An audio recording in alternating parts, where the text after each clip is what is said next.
What are you doing right now?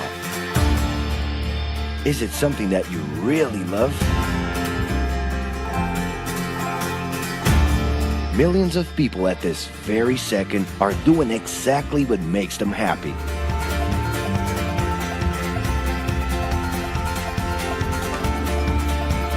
But wait a minute.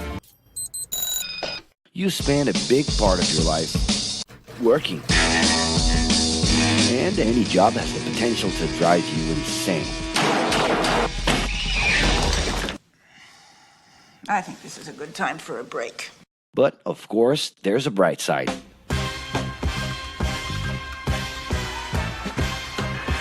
And the best thing, time off.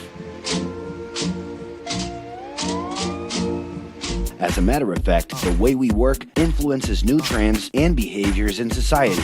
And if some things are new and different to you, and to everyone else, it's good to know that the ones who really captured the idea are those young millennials. Otherwise known as Generation Y, G, we, globalists. Okay. We know you heard about this. They represent a new workforce in the global market and have high aspirations.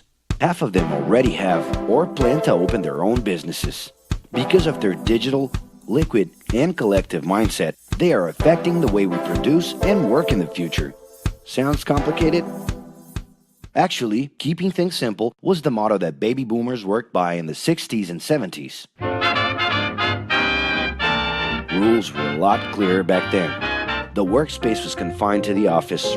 Responsibilities were individual-based and very specific, and you knew exactly the right time to start and finish your day.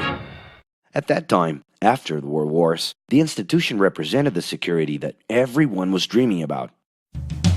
Because of this, it made total sense to be a company man and respond well to linear and hierarchical structures.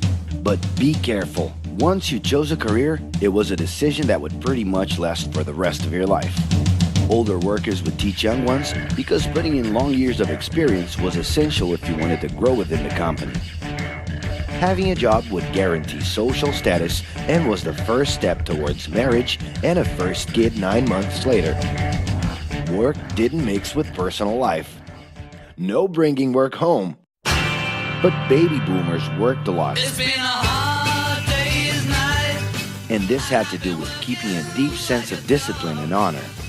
Day-to-day sacrifices guaranteed that the family would be taken care of, and they knew that a big payoff would come, even if it would take a while.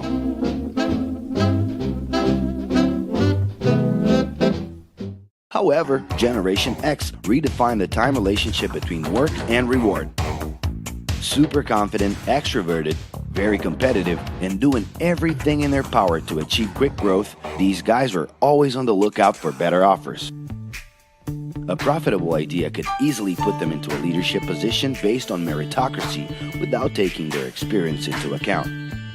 As they searched for more ways to personally stand out and be professionally independent, they relied on degrees, including MBAs and PhDs, to get ahead of their competitors.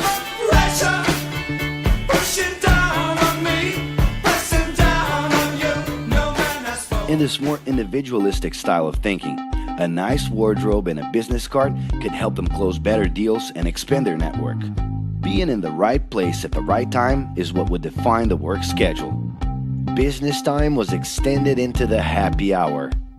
This mix between personal and professional life turned a workaholic into someone who was admirable and even sexy. In the grace of your love. The winner was whoever could get onto the board of directors in the shortest time possible I can do anything if I can just get a chance. and thus immediately live out the pleasures of this achievement. You want the money, you control the witness. I leave you lonely, don't monkey with the business. But today, the journey's a little different. It really seems more important to have fun on the ride than to make it to the final destination.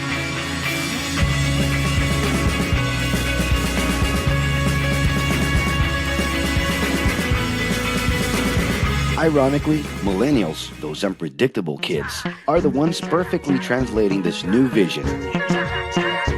In a time when pleasure determines professional accomplishment, they know, like no one else, how to recognize opportunities that link passion with work. It's not right,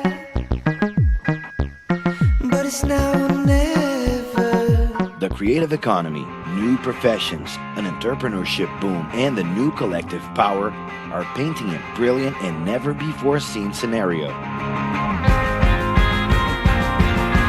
No wonder millennials are so impatient. The speed at which they connect with the world sets the pace for their work relations. Projects that only will make a difference in the long term just don't stimulate them. And they need constant feedback so they can feel that their efforts are being recognized. So? It's great. I love it. The traditional pyramid inside of companies doesn't really fit with these anxious young people. They're excited about working with older generations, but only if the relationship is on equal terms and with mutual respect. It's all about exchanging knowledge, no matter your age. Being that millennials find empowerment in discovering things on their own.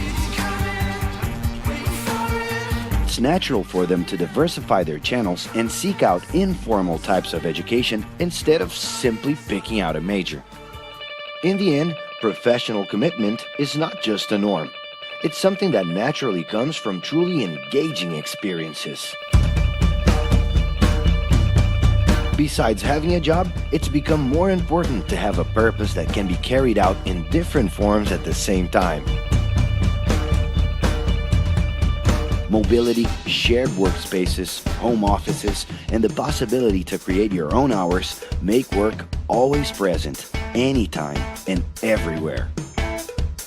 For that reason, people with different work styles are having more freedom to tap into their talents, and even those with introverted personalities can transform their ideas into million-dollar businesses.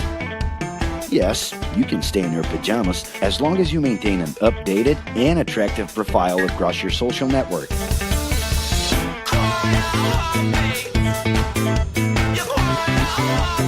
As you can see, flexibility is really the way to go. Millennials are fascinated when they get involved in works in progress and feel motivated by learning new skills. They're excited about an open and forever beta world where testing and messing with something unfinished is the only way to create the new. Millennials need more than ever to feel autonomous, and they're exhilarated by the challenge to develop and participate collaboratively.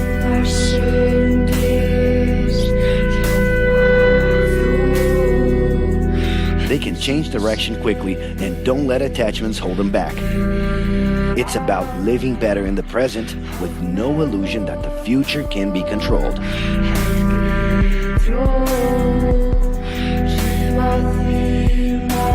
That's because of one simple thing.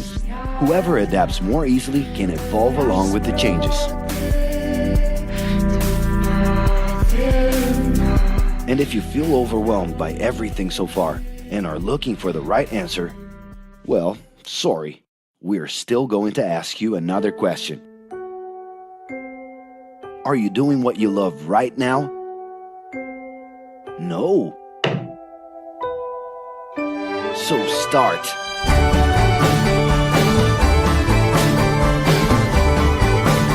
The clock is ticking and your life is in a hurry. Discover your life's purpose and make it happen. Loving your work will put you in motion. It's the only way to lead a fulfilling life every day.